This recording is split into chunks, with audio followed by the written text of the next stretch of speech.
Bonsoir et bienvenue pour ce nouveau live. Ce soir, je vous propose une recette très originale de viennoiserie. On va faire des pains au chocolat aux amandes. Alors, on a déjà vu les viennoiseries lors d'un précédent live. Nous allons recommencer dès le départ la recette des viennoiseries. Comme ça sera une petite révision. C'est la même recette pour les pains au chocolat, également pour les croissants.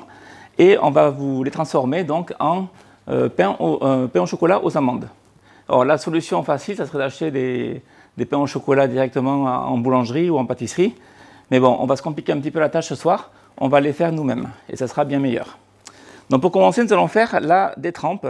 Donc la détrempe de notre pâte feuilletée, qui est une pâte feuilletée levée, c'est-à-dire une pâte feuilletée qui contient de la levure et qui va nous permettre de faire donc soit des pains au chocolat, soit des croissants. C'est la même pâte qui est commune aux deux viennoiseries. Ce soir, au final, on fera quand même des pains au chocolat que j'ai ici en fin de cuisson pour qu'on puisse voir le résultat final. Dans 45 secondes, le four va sonner. Et je vous propose donc de commencer de suite par la détrempe. Il nous faut de la farine, donc farine type 45, appelée également farine de gruau. J'en ai 250 g, du sel fin, 5 g, de la levure de boulanger. Alors préférez la levure fraîche du boulanger, qui est vendue souvent en supermarché, au rayon pâtisserie, dans la partie réfrigérée, où sont toutes les pâtisseries. Ce sont des petits cubes de 30 ou 40 grammes. Ensuite, il nous en faut donc 10 grammes. Il nous faut du sucre en poudre, 30 grammes. Également un petit peu de miel, 10 grammes. Peu importe le miel, vous prenez celui que vous préférez, ou du miel standard. J'éteins juste le four, voilà.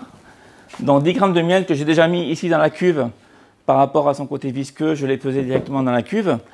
Du beurre, donc beurre ramolli, 50 grammes. Et du lait entier, 120 grammes.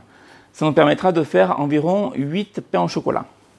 Et il nous faudra pour la suite, dans un second temps, 150 g de beurre de tourrage. Alors ne pas confondre avec le beurre classique, le beurre doux. Le beurre de tourrage a un taux d'humidité différent. On peut le faire avec du beurre classique, ça sera un peu plus facile avec le beurre de tourrage, qui est plus souple, plus malléable, plus élastique. Donc ça donne un petit peu plus de facilité. Donc pour commencer, nous avons notre cuve avec le miel. Donc pour des raisons de pratique, j'ai mis le miel en premier. À la maison, ce que vous pouvez faire, c'est mettre la levure en premier, mettre votre farine par-dessus, et ensuite tous les autres éléments. Ce qui est important, c'est de ne pas mélanger la levure de boulanger, qui est quelque chose de vivant, avec le sucre ou le sel. Alors si vous la travaillez de suite, que ça soit en contact, c'est pas très gênant. Mais si vous devez le laisser en attente sur le plan de travail pendant une demi-heure, 1 heure, il faut éviter, sinon la levure va être tuée, elle va se liquéfier au contact du sel et du sucre, et vous n'aurez pas l'effet de pâte levée. Donc ici, on va faire comme si on le faisait en direct. Donc on a le miel, je vais y mettre la farine, je vais y mettre dans un petit coin la levure, je l'ai mis à droite, et je vais mettre le sel fin et le sucre à gauche. Donc j'évite le contact direct avec la levure. Je rajoute mon beurre. Le beurre n'est pas dangereux pour la levure. Et mon lait. Donc du lait entier de préférence. Et je vais malaxer cette pâte pendant 10 minutes. Alors en dessous de 500 g de pâte, je le fais à la feuille. Au-delà de 500 g, je le fais avec l'outil, le crochet. Ça sera beaucoup mieux. Voilà, je cale bien mon bol et on va pouvoir y aller à première vitesse pour commencer. Alors à première vitesse pour éviter les projections de farine. Et dès qu'on aura une pâte qui va se former, on pourra accélérer la vitesse et on va mélanger pendant 10 minutes. Voilà, là j'ai commencé à accélérer un petit peu. Alors là, ce qu'on va chercher à faire, c'est de créer le réseau glutineux. Alors c'est-à-dire l'élasticité de la pâte. Donc c'est pour ça que ça prend du temps, parce qu'il faut bien 10 minutes. On peut le faire également à la main si on n'a pas de robot, mais là ça prendra encore plus de temps en malaxant la pâte, bien sûr, avec les mains et en la frappant contre le plan de travail. Donc voilà, ma pâte commence à former une boule qui est autour de la feuille et qui est malaxée. Et on va laisser comme ça, ainsi de suite, pendant 10 minutes. On a le temps jusqu'à ce qu'elle ait une certaine élasticité. Pour les besoins du direct, j'ai fait une pâte il y a juste un petit quart d'heure avant de démarrer le live, qui est ici. Je vais vous la montrer. Et j'ai obtenu l'élasticité désirée. Donc là, j'ai ma pâte. Et en fait, pour vérifier que le réseau glutineux soit bien formé, il suffit de l'étirer. Et il faut qu'elle puisse, peut-être on verra mieux comme ça, il faut qu'elle puisse en fait s'étendre sans se rompre. J'arrive à l'affiner, on voit mes doigts à travers. Et là, elle ne se casse pas. Alors, un exemple. Je vais prendre ma pâte qui vient d'être à peine réalisée, à peine mélangée. Si j'essaie de faire la même chose, on voit que de suite, elle se déchire. Donc là, le réseau glutineux n'est pas formé. Ici, c'est la même pâte, après 10 minutes de pétrissage. Et là, on se rend compte vraiment qu'elle est élastique. Alors bien sûr, si je vais trop fort, elle va se déchirer. Mais si je la tire délicatement, elle va pouvoir s'étendre. Là, on voit bien mes doigts, vous voyez, par transparence. Et la membrane est très fine, mais elle ne rompt pas. Voilà. Donc ça, c'est très important. Si vous avez compris ça, vous avez déjà compris la moitié de la recette. Je vais juste sortir mes pains au chocolat, parce que le four est quand même très chaud, que ça ne cuise pas plus qu'il ne faut. Et je vais le rallumer parce que j'en aurai besoin tout à l'heure.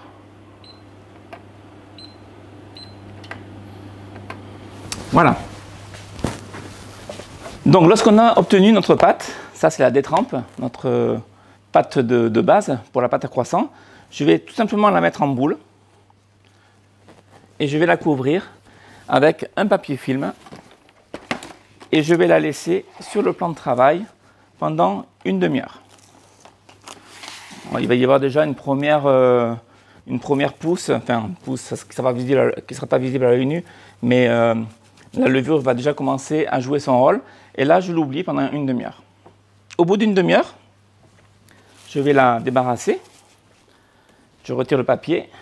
Je vais la bouler, c'est-à-dire bien reformer ma boule. Alors la bouler, ça consiste à bien refermer, bien resserrer la pâte sur elle-même et à ce que la surface soit bien tendue, bien lisse. Voilà. Donc s'il y a une légère pousse, on extrait le gaz déjà, et là je resserre bien, et là j'ai ma pâte, ma détrempe qui est prête. Là je vais bien l'emballer dans un papier film, donc bien hermétiquement.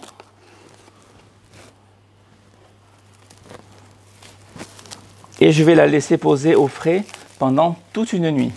Donc c'est une recette qui nécessite une préparation en amont, c'est-à-dire à réaliser la veille.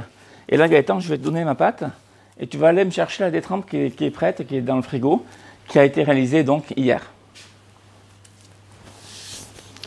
Pour la suite, donc ça sera le tourage.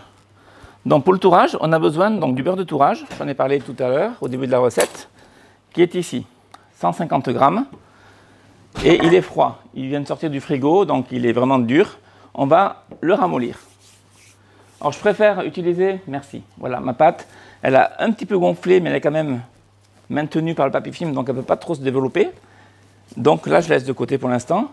Mon beurre de tourage, je préfère utiliser un beurre de tourage froid qui sort du frigo et le ramollir en tapant dessus avec mon rouleau, plutôt que d'utiliser un beurre qui sera revenu à température en le laissant plusieurs heures dans la pièce et qui sera donc malléable. Je trouve que la texture est différente et c'est beaucoup mieux de faire comme ça. Donc pour le ramollir, je vais prendre une toile Silpat, je vais le positionner dans la toile et avec mon rouleau, je vais donc l'écraser dans tous les sens.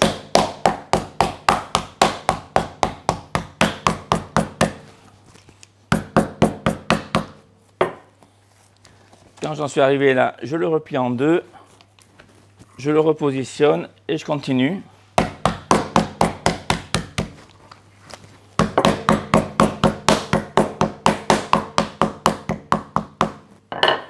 Et ainsi de suite, jusqu'à ce que j'ai un beurre qui soit à consistance équivalente à celui de la pâte.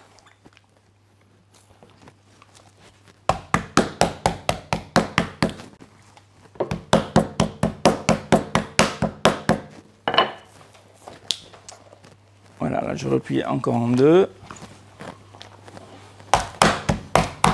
Voilà, vous voyez, en 3-4 plis, j'ai obtenu un beurre qui est souple, qui ne fond pas, parce que c'est un beurre spécial tourage.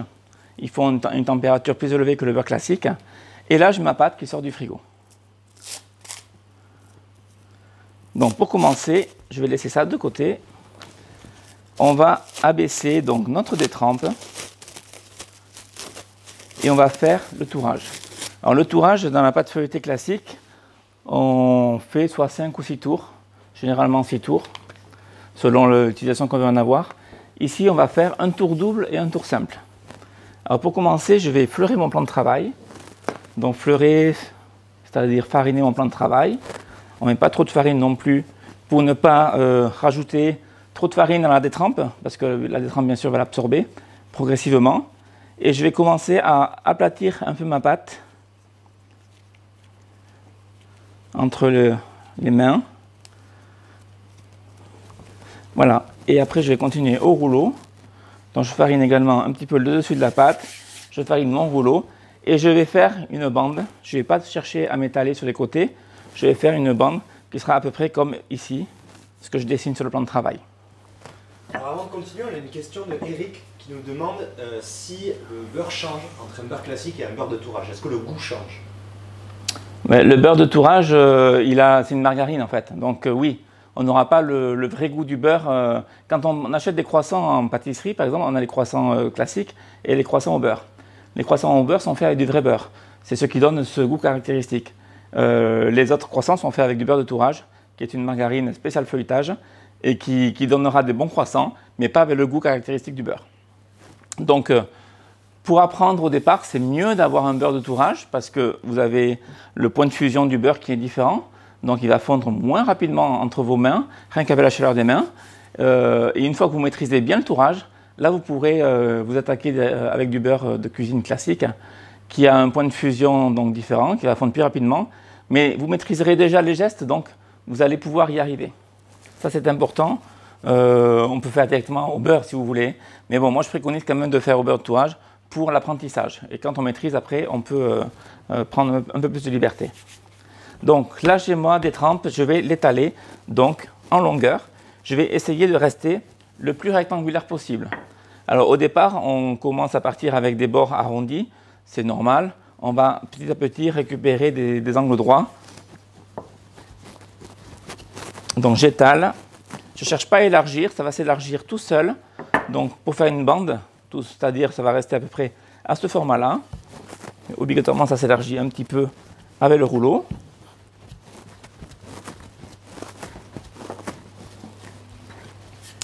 Voilà, je ne vais pas plus loin.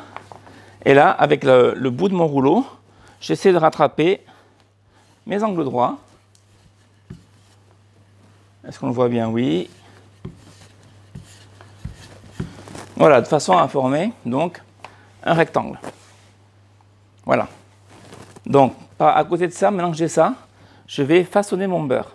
Donc, je vais lui donner une forme qui devra faire pratiquement la moitié. Donc, si je coupe la pâte en deux, il me faudra un rectangle de beurre qui fasse toute cette surface qui viendra être positionnée ici au milieu. Donc, on va le faire maintenant en pratique pour mieux comprendre. Donc, je récupère mon beurre. Hop. Je le positionne ici. Je vais prendre une petite palette pour récupérer tout le beurre qui est collé ici. Voilà. Hop. Et je vais donc faire un rectangle qui fasse à peu près la moitié de ma pâte. Donc la partie haute ou la partie basse, peu importe. Donc pour le faire, je vais me servir de mon papier et faire un pliage qui correspondra approximativement à ce que je veux obtenir. Alors là, je me rends compte que je suis un peu large, donc je vais rétrécir.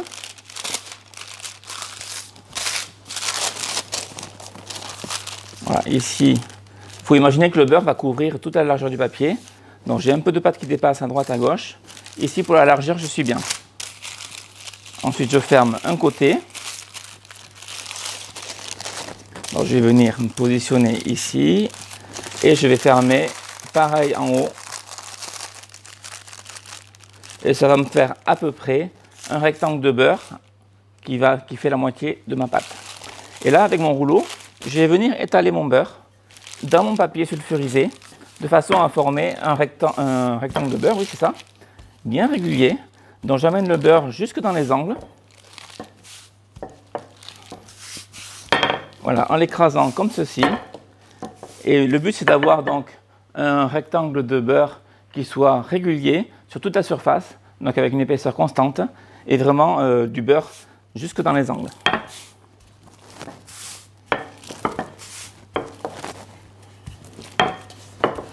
Voilà, si je repositionne mon beurre maintenant ici, j'ai à peu près la moitié de ma pâte en beurre. Concernant la pâte, on a une question de Maurice qui nous demande quelle épaisseur doit faire la pâte à peu près. Ici, là, la pâte, elle fait 4-5 mm à peu près. Je peux vous montrer à la caméra un petit peu, si on arrive à voir, hein, c'est... voilà. Sinon, passe-moi une règle s'il te plaît Gaëtan, je vais donner une mesure. Pour ces proportions-là, je vais pouvoir vraiment vous dire quelle est la mesure de pâte que j'ai.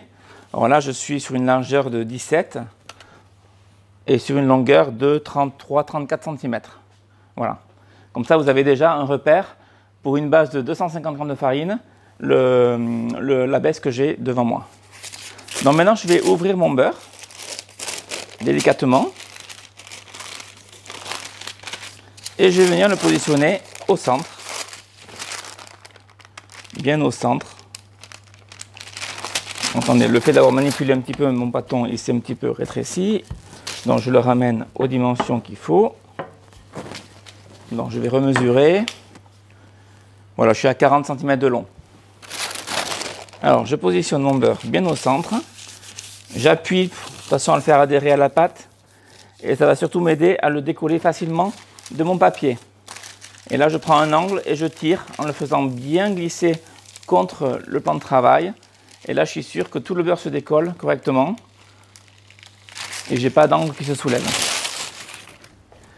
Donc, très important, je laisse une bande de pâte à droite et je laisse une bande de pâte à gauche, ici. Et là, je vais rabattre ma pâte sur le beurre. Donc, elle doit arriver jusqu'à la moitié en veillant à ce que les côtés se recouvrent bien. Voilà. Et pareil, je remonte la partie basse jusqu'au centre. J'appuie un peu sur les côtés ici pour que tout le beurre soit bien emprisonné, que ça se soude. Et puis la jonction ici au centre, je peux pincer avec les doigts, faire un petit bourrelet, c'est pas très grave, de façon à bien souder.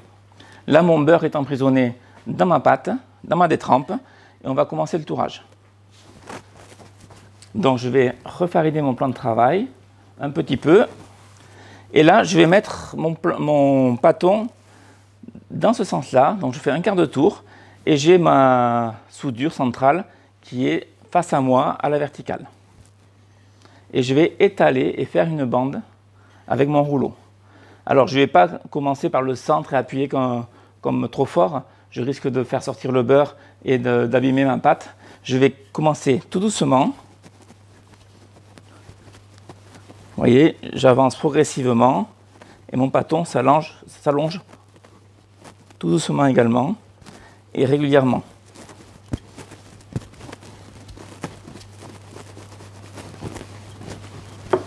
Voilà, il n'y a pas de fuite, tout se passe bien. Donc je continue à allonger mon pâton. Là on fait des quantités de pâte assez réduites, c'est parfait pour vous à la maison.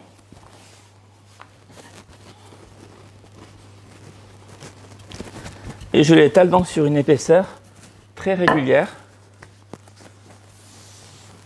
Et j'essaye de garder bien ma forme rectangulaire. Lorsque je suis à cette dimension-là, on va avoir un repère avec notre règle. Je suis à 50 de long environ sur 20 de large. Nous allons faire un tour double. C'est un tour en portefeuille, on appelle ça également. Donc pour faire le tour double, je vais replier le haut. Tiens, Gaëtan, tu vas passer sur la caméra, s'il te plaît, on va mieux voir. Voilà, je vais replier le haut juste de quelques centimètres, comme ceci. Je repositionne bien la pâte angle sur angle, que ce soit bien carré. Et là, je vais remonter l'autre partie de pâte jusqu'à la bordure. Je ramène bien les bord sur bord, comme ceci. Et là, je finis par faire un second pli. Et là, j'ai fait mon tour double, donc pliage en portefeuille. Et si on regarde la diagonale, on voit bien la forme du pliage, avec ma jointure ici. Je positionne ma pâte sur le plan de travail, avec ouverture à droite, comme un livre. Et là, je vais la réabaisser tout en long. Donc, je refarine un petit peu pour faire mon tour simple.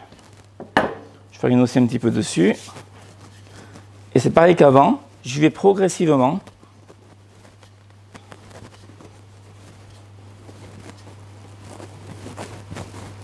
Alors là, ça paraît facile parce qu'on a un petit peu accéléré les choses, étant donné que j'avais une détrempe prête en amont, que j'avais une détrempe faite de la veille, qui avait posé toute la nuit. À la maison, ça va être un peu plus long que là. On a commencé le live il y a à peine 20 minutes. Voilà. Mais tout à fait réalisable. Donc, je continue à étaler ma pâte.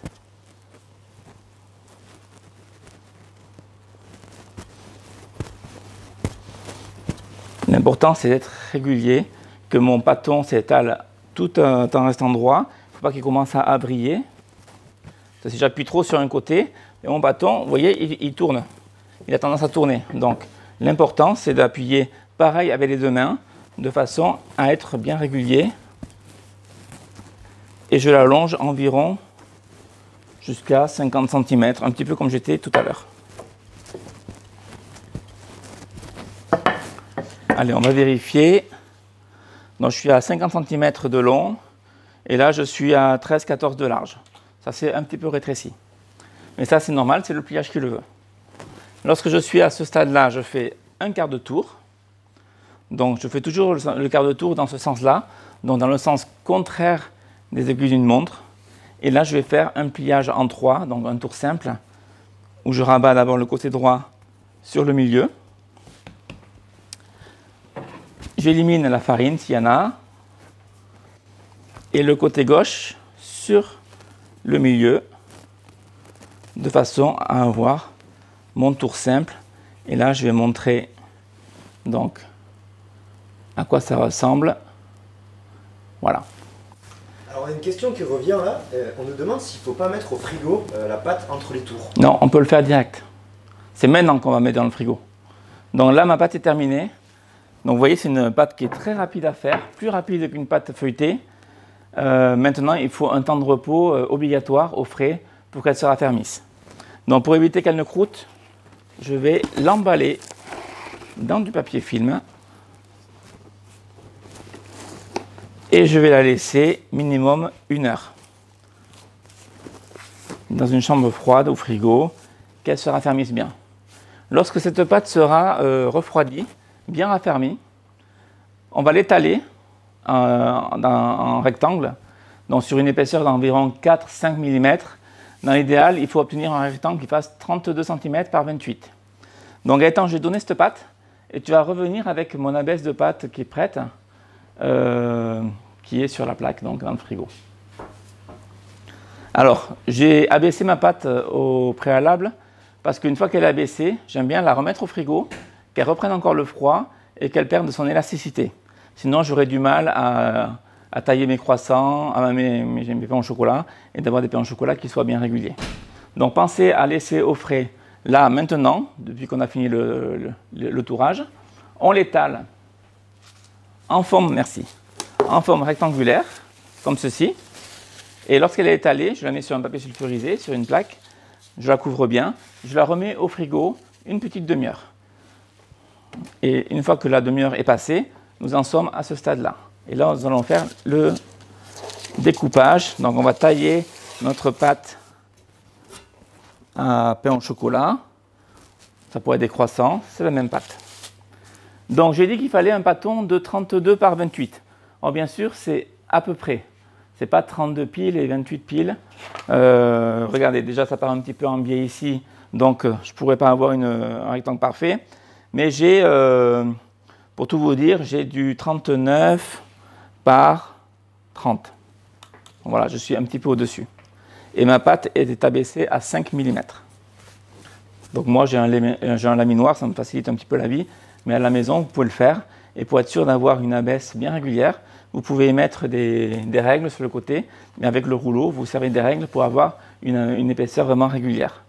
Si vous n'avez pas de règles, on appelle ça les règles à confiserie, qui sont des barres métalliques.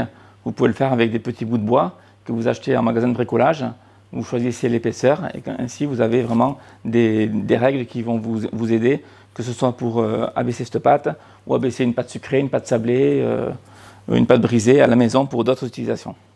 Donc maintenant que j'ai ma pâte là, elle est bien froide, on va se dépêcher parce qu'il fait chaud dans le labo, dans le studio, et il ne faut pas que ma pâte se réchauffe, sinon je vais avoir du mal à former mes pains au chocolat.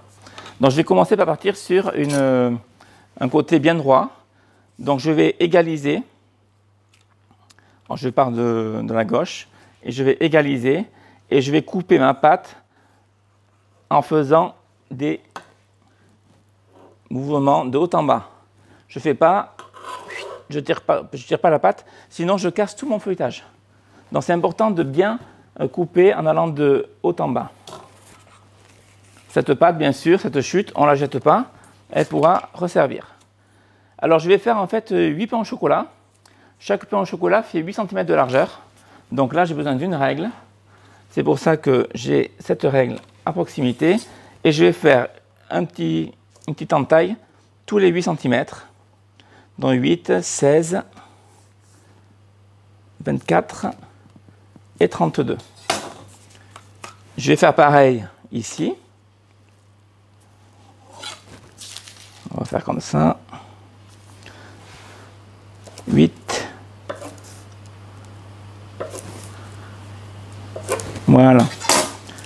Et là, j'ai plus qu'à couper de point à point.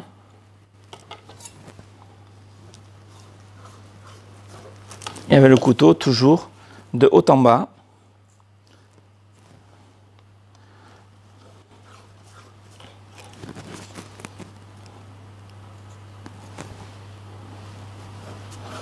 Dans le cas de croissant, on aurait fait des grands triangles qui font entre 25 et 30 cm de longueur et qui ont une base de 12 cm environ.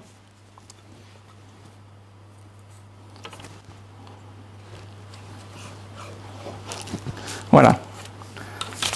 Donc ça c'est une chute, je la retire. Je vais repartir sur une base bien droite ici en bas.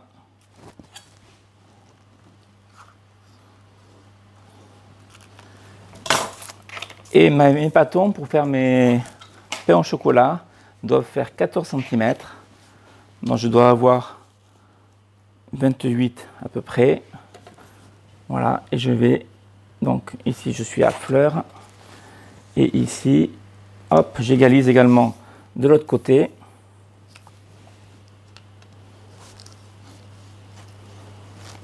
Voilà. Et ces rectangles, je vais les couper en deux. Donc, à 14 cm, j'ai 28, je vais couper à 14.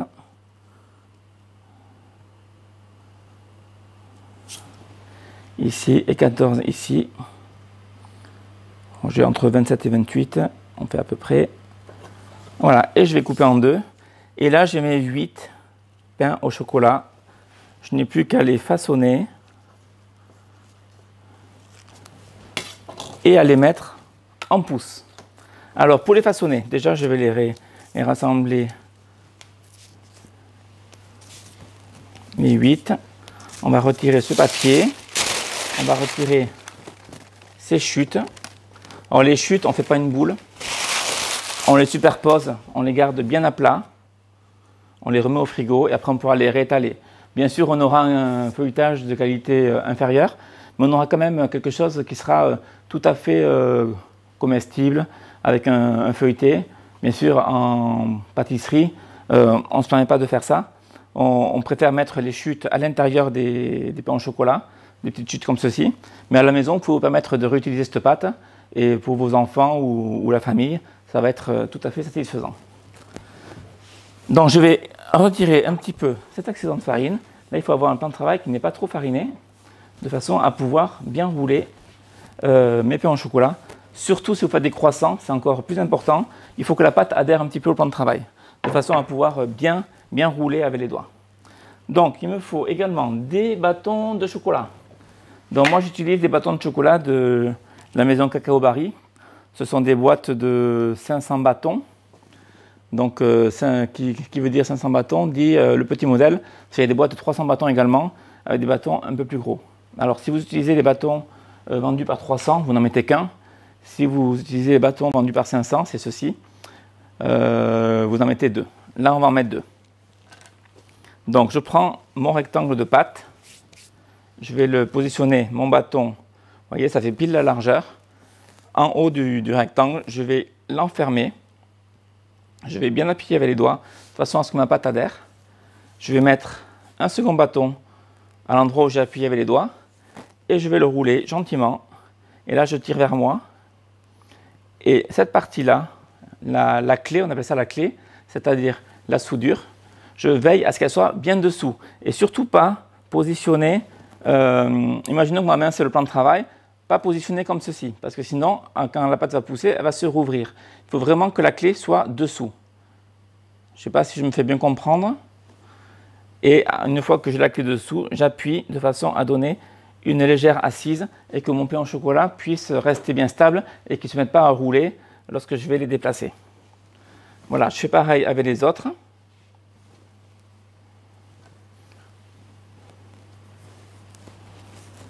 Voilà, je fais attention à la clé, qu'elle soit bien dessous. Je vais faire, voilà, qu'on les voit toujours à l'image.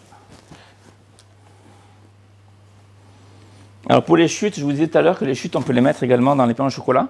Alors je pourrais me permettre là de rajouter, vous voyez, un petit bout de pâte, hop, dans mon pain au chocolat. Ça va passer inaperçu, ça va grossir un petit peu mon pain au chocolat. J'aurai un pain au chocolat un peu plus volumineux, mais ça passe inaperçu et il n'y a pas de perte. Voilà, comme ceci.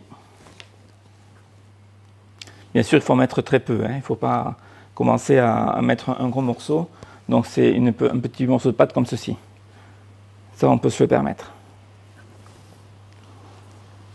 À la maison, on n'est pas trop dans la rentabilité. En pâtisserie, ils le font pas trop parce que ça donne un coût supplémentaire à votre pain au chocolat. Mais à la maison, pour éviter les chutes ou les pertes, vous pouvez le faire. Mettre le second.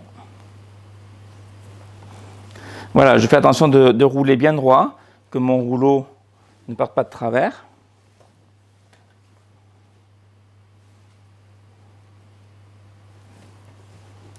Je n'oublie pas le second bâton. Voilà, et là, bien droit, ma clé bien dessous. J'appuie un peu pour donner une assise à mon pain au chocolat.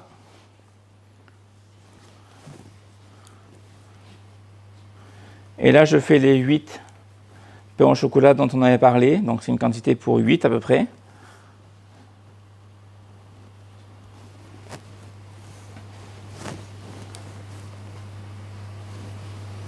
Voilà, la pâte commence à avoir un peu chaud. Ça, c'est les projecteurs, c'est normal. Et voilà. Donc, lorsque je suis à ce stade, je positionne mes pains au chocolat sur une plaque. Donc, assez espacée. Il faut savoir que la pâte va pousser. Et à la cuisson, elle va encore gonfler, elle va feuilleter. Donc, il y aura l'effet de la levure et l'effet du tourage qui va faire que mes croissants seront beaucoup plus gros. Je vais vous montrer un exemple d'un croissant que j'ai fait en amont. Avant la pousse, après la cuisson. Il manque l'étape intermédiaire, c'est après la pousse et avant la cuisson. On va le voir dans quelques minutes.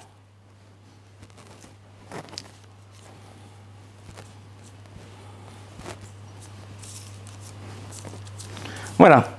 Donc à ce stade, je peux les congeler et les conserver ainsi plusieurs jours. Donc le mieux, c'est de les couvrir avec un papier film bien hermétique, de façon à ce qu'il n'y ait pas d'échange d'odeur dans le congélateur. De toute façon, quel que soit que l'aliment que vous mettez dans le congélateur, pensez toujours à bien l'emballer. Et ensuite, le jour où vous voudrez les manger, eh bien, il faudra les sortir, les mettre en pousse. Alors ça va être une pousse qui sera plus longue parce qu'il y aura une décongélation préalable. Ensuite, il y aura la pousse. Et lorsqu'ils auront poussé, vous pourrez les cuire. Sachez que ça fonctionnera très très bien. Vous aurez le même résultat. Pensez simplement à ce moment de décongélation qui est plus ou moins long selon la température dans laquelle vous vous trouvez. La chambre de pousse, le mieux c'est du 25 degrés. Au-delà, on peut aller jusqu'à 28, mais au-delà, le beurre risque de fondre. Donc si vous avez une flaque de beurre autour de votre viennoiserie après la pousse, c'est que votre chambre de pousse ou votre four, si vous n'avez pas de chambre de pousse, vous pouvez le faire dans un four qui est très légèrement préchauffé, était trop chaud. Donc ça, attention. La flaque de beurre viendra d'une enceinte trop chauffée. Gaëtan, tu vas aller me chercher la plaque qui est dans la chambre de pousse, justement, où j'ai 8 pains au chocolat qui sont en train de pousser depuis environ 2 heures, 2 heures et demie. Alors, bien souvent, on vous dit laissez pousser 1 heure, laissez pousser 1 heure et demie, 2 heures. Pour moi, ce n'est pas suffisant. Pourtant, ma chambre de pousse, elle est sur 26-27 degrés. Et moi, j'aime bien les laisser pousser 2 heures, voire 2 heures et demie. Alors après, c'est à l'œil qu'on peut juger. On peut bien se rendre compte. On va mettre les 2 plaques côte à côte pour bien se rendre compte également du résultat. Hop, elles se sont un petit peu déplacées d'ailleurs, je vois. Parce qu'avant, elles étaient bien droites quand je les ai rangées. C'est pas très grave. Ou c'est Gaëtan qui nous a fait une blague, non? Alors, de préférence, il faut éviter de les manipuler quand ils ont poussé. Mais là, on se rend bien compte à l'image de avant la pousse, après la pousse. Il y a 2 heures et demie qui se sont écoulées entre. Bien sûr, j'étais dans une enceinte à 26-27 degrés, sachant que le minimum est 25 degrés et le max 28. Voilà. Donc ceci, on ne va pas les mettre à pousser parce que sinon on va être là jusqu'à très tard ce soir. Donc tu vas me les mettre sur le côté, je les rangerai après. On les congélera. Pour ce qui est de nos pains au chocolat, là on va les cuire. Alors avant de les cuire, on va y mettre une dorure. Donc j'ai préparé, hop, je me positionne comme il faut. J'ai préparé un jaune d'œuf avec un petit peu de lait, voilà, que j'ai mélangé, battu avec une petite fourchette. Et avec un pinceau, je vais venir appliquer ma dorure. Alors ma dorure, je ne l'applique pas comme ceci. Je l'applique dans le sens du pain au chocolat, d'un bout à l'autre. Et je vais bien partout, sur les côtés, et non pas que sur le dessus, de façon à ce qu'il soit doré et qu'il y ait une coloration uniforme. Voilà, je prends le temps de le faire correctement. Il n'y en a que 8 à faire, donc ça va aller assez vite. Et pendant que ces pains cuisent, on va préparer la crème d'amande. Parce que la recette, à la base, c'était quand même des pains au chocolat aux amandes.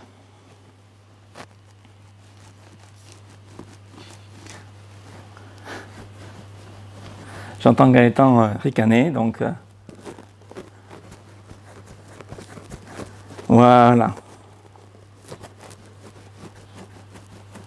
Donc pour les plus comment dire, avec 100 personnes, pour les plus feignants, tu veux dire, si vous pouvez démarrer la recette maintenant en achetant vos pains au chocolat en pâtisserie. Mais pour les plus ambitieux, vous pouvez tenter l'expérience à la maison et faire vos pains au chocolat vous-même et vous ne le regretterez pas à la dégustation. On a Saba qui nous demande s'il faut couvrir les pains au chocolat de film alimentaire lors de la pousse. Non, surtout pas, sinon le film va se coller dessus et après ça va être difficile de le retirer. Donc non, surtout pas. Et lorsque vous faites pousser vos viennoiseries, si c'est dans un four par exemple, mettez un petit récipient d'eau tiède au fond du four, ça va dégager de la vapeur et ça va améliorer la pousse. Pensez toujours à un apport d'humidité, alors en mettant voilà, un récipient d'eau, et ça va suffire amplement pour tout le temps de pousse. Mettez quand même de l'eau tiède, hein, pas trop chaude mais tiède, Parce que si vous la mettez froide, ben, l'eau elle sera au fond, mais ça ne va pas faire grand-chose.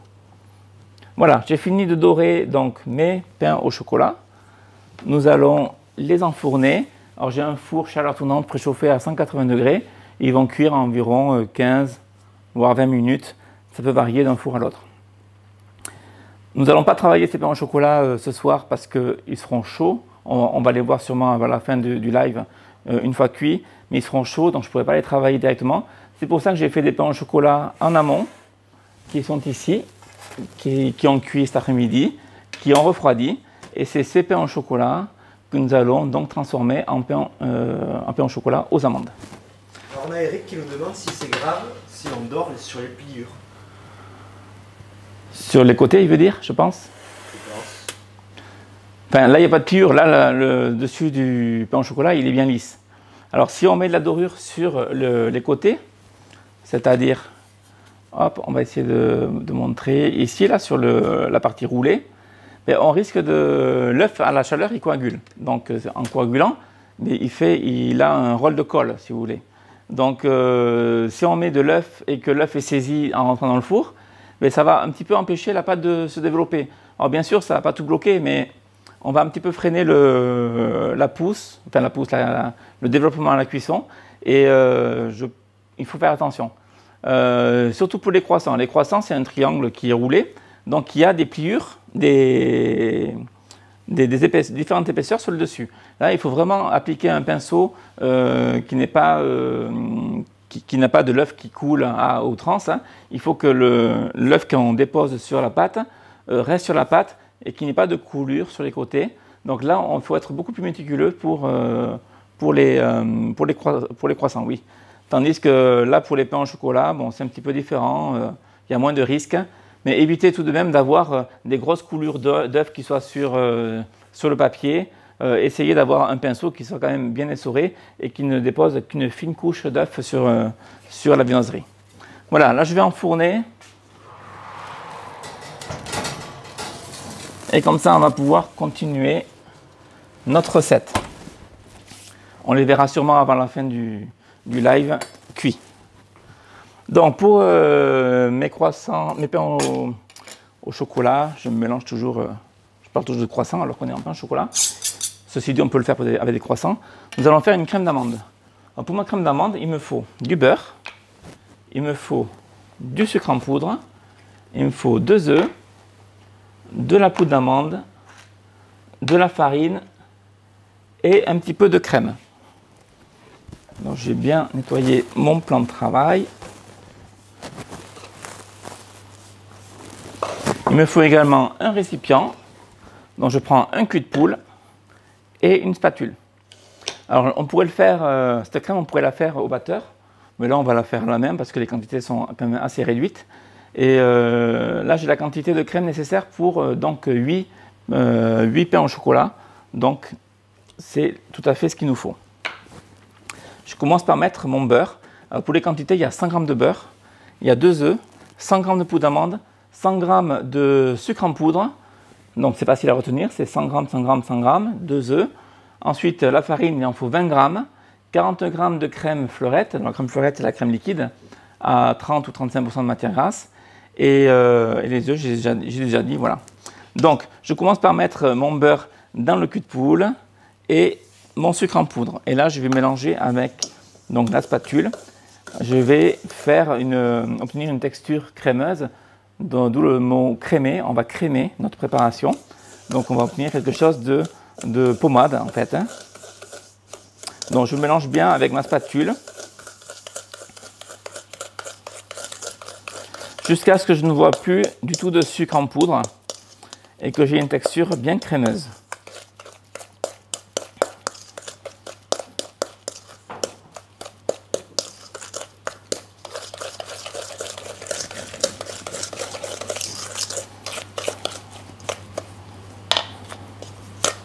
Voilà. À ça, on va rajouter nos 2 œufs, donc des œufs entiers.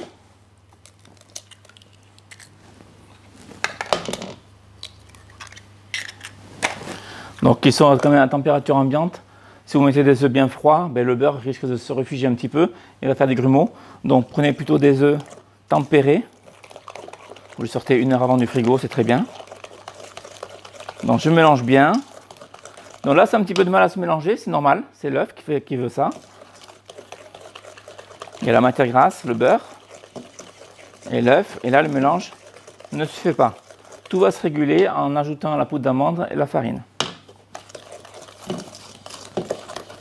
Le mélange se fait toujours à la spatule et jamais au fouet. Donc je prends juste une seconde spatule pour faire une maryse pour juste défaire la pâte qui peut se coller à la spatule. Mais c'est tout. Voilà, le mélange est fait. J'y rajoute ma poudre d'amande. J'y rajoute ma farine, donc de la farine ordinaire. Et je mélange.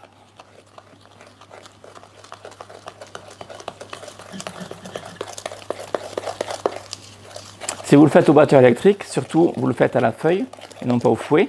Et vous évitez de mélanger trop, d'incorporer de l'air. Donc vous faites le mélange à vitesse lente. Et dès que le mélange est homogène, vous arrêtez le batteur. Il ne s'agit pas de rajouter de l'air dedans. Vous allez avoir une crème d'amande qui va être trop aérée. Et à la cuisson, elle va souffler. Donc elle risque de gonfler, de faire des bulles partout. Donc là, ce n'est pas ce qu'on cherche à faire. Surtout si on fait une crème d'amande pour une tarte. Là, ce n'est pas le cas. Mais bon, évitez de trop la travailler. Cette crème d'amande peut se conserver au frigo sans aucun problème.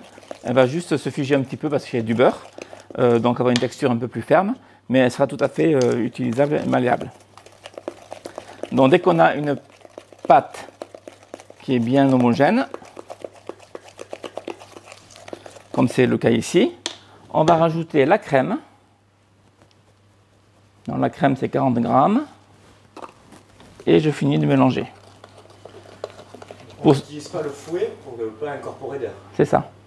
Je fais tout à la spatule. Pour ceux qui le désirent, on pourrait rajouter un petit peu d'amande amère, donc de l'arôme amande amère, ou alors un petit peu de rhum, on pourrait. Voilà. Si vous voulez ajouter un arôme spécifique, c'est maintenant. Sachant qu'on est sur une crème d'amande, donc l'arôme principal, c'est quand même l'amande. Donc, préférez plutôt l'amande amère au rhum.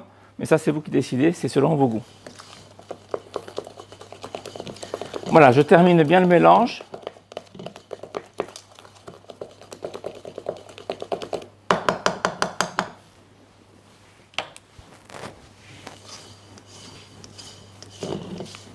Et là, j'ai ma crème d'amande qui est prête. Si vous la faites à l'avance, vous filmez au contact et vous la placez au frais.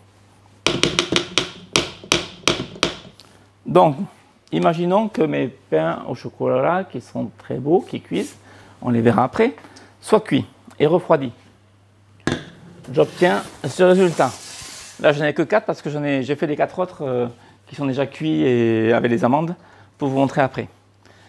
Donc, je les débarrasse, ils sont refroidis, ils sont cuits, voilà. Je vais les couper en deux. Alors, je vais les couper en deux avec un couteau-scie.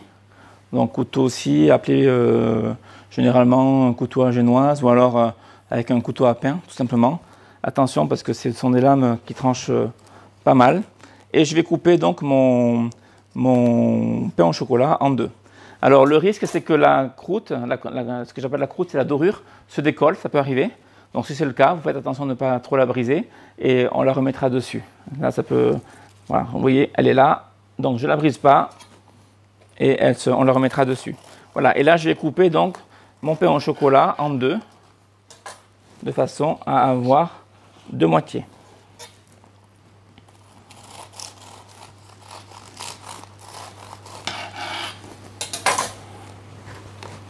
Voilà, ici on retrouve le bâton.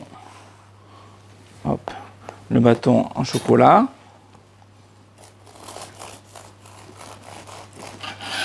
Alors on a deux questions. Oui. Saba nous demande comment on peut congeler ces pains au chocolat avant la cuisson. Comme ils sont là. Avant la cuisson, ce qu'on a fait tout à l'heure. Ils sont à ce stade-là. On les couvre d'un film, on ne les met pas au congélateur comme ça à l'air libre. On les couvre pour les protéger, on les congèle. Et une fois qu'ils sont congelés à cœur, là on peut les mettre dans un sachet en vrac. Ça ne gêne pas. Mais pour l'instant, là ils sont encore souples. Donc on les congèle bien positionnés. On peut les serrer un peu plus sur la plaque, s'il y en a plus par exemple. Et puis là vous les congelez. Par contre, ne les conservez pas non plus 6 mois dans le congélateur. Si vous ne faites pas des croissants, pour toute l'année. Hein. Attention, les industriels qui vendent des croissants ou des pains au chocolat crus congelés, ils mettent des additifs dedans qui permettent de les garder dans le temps. À la maison, il n'y a pas d'additifs, donc vous les consommez quand même assez rapidement. Et ensuite, seconde question, on a Alcina qui nous demande, elle nous dit qu'elle ne connaissait pas la recette avec la crème liquide, et donc pourquoi, qu'est-ce que ça apporte de rajouter la crème dans cette recette? Dans la crème d'amande, Dans la crème d'amande. ça donne une crème un petit peu plus souple et plus savoureuse. Voilà. Donc, et là, je vais donc, alors là, j'ai encore ma petite croûte qui se décolle, c'est pas gênant. Il vaut mieux la retirer plutôt que de la briser. Donc vous la retirez avant, vous ouvrez votre pain au chocolat et on la remettra. Donc je vais reprendre une plaque à pâtisserie, donc celle où j'étais. Je vais positionner mes pains au chocolat. Je me positionne comme ceci pour bien mettre les couvercles correspondants. Voilà, je reviens dans le champ, hop. Et je prends ma crème d'amande. Donc là, on va travailler avec une cuillère à soupe. Hein. Ça ne sert à rien de s'embêter. On va juste garnir l'intérieur de notre pain au chocolat. Je mets la valeur d'une cuillère à soupe.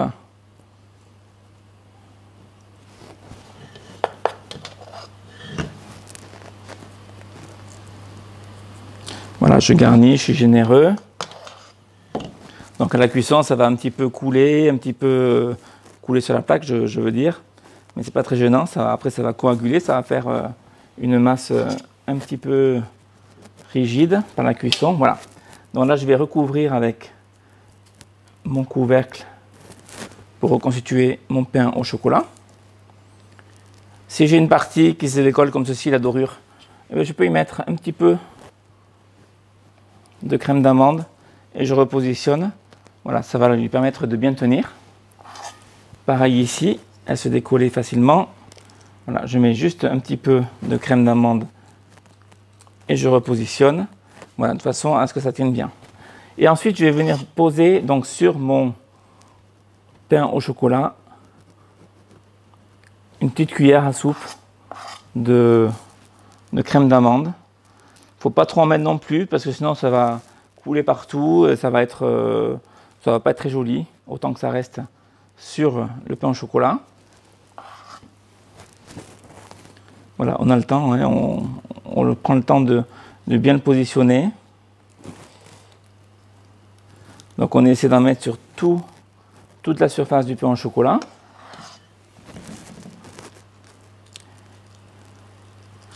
Et enfin ici, voilà, très bien.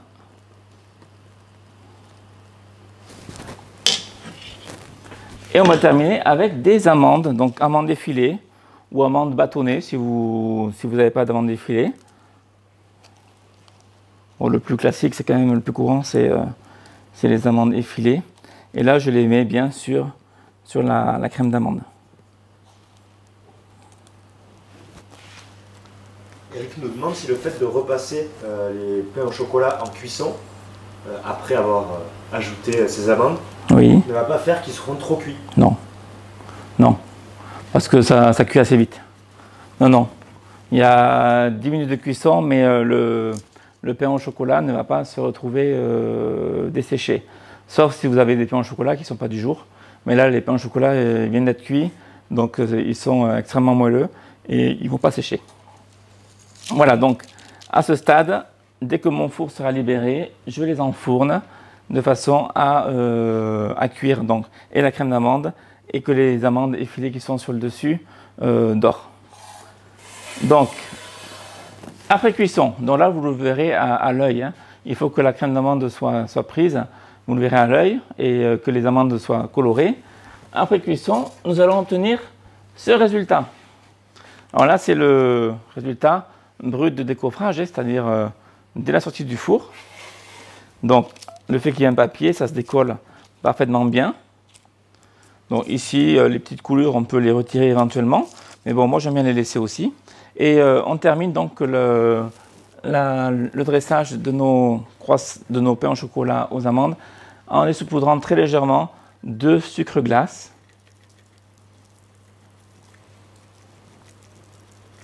Voilà, on essaie de ne pas trop surcharger non plus en sucre glace. Mais bon, c'est la finition. Donc ça, c'est une viennoiserie qu'on trouve encore de nos jours dans les pâtisseries, que vous pouvez acheter chez votre pâtissier, je pense. Sinon, voilà, la solution pour les faire vous-même à la maison. Donc, pour les personnes qui veulent se tenter à les réaliser, vous pouvez deux solutions. Soit faire votre pâte vous-même à la maison. C'est réalisable, c'est pas très compliqué. Ça se fait sur 2 jours.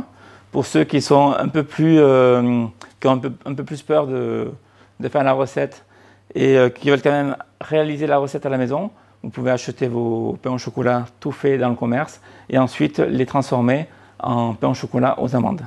Voilà les 2 solutions que je vous propose. Mes pains au chocolat sont quasiment cuits. Alors rappelez-vous, il doit manquer 2 minutes, mais bon, on va le sortir quand même pour vous montrer le résultat. Rappelez-vous ce qu'on avait avant cuisson. Ça, je vais le mettre ici, de façon à ce qu'on puisse les garder à l'image. Voilà. Rappelez-vous ce que nous avions avant cuisson. Alors ça, c'est avant cuisson et avant pousse. Après la pousse, c'était la même chose, mais un peu plus gros. Et là, je vais vous montrer, donc après cuisson, pour ceux qui ont suivi la recette depuis le début, ils vont se rappeler.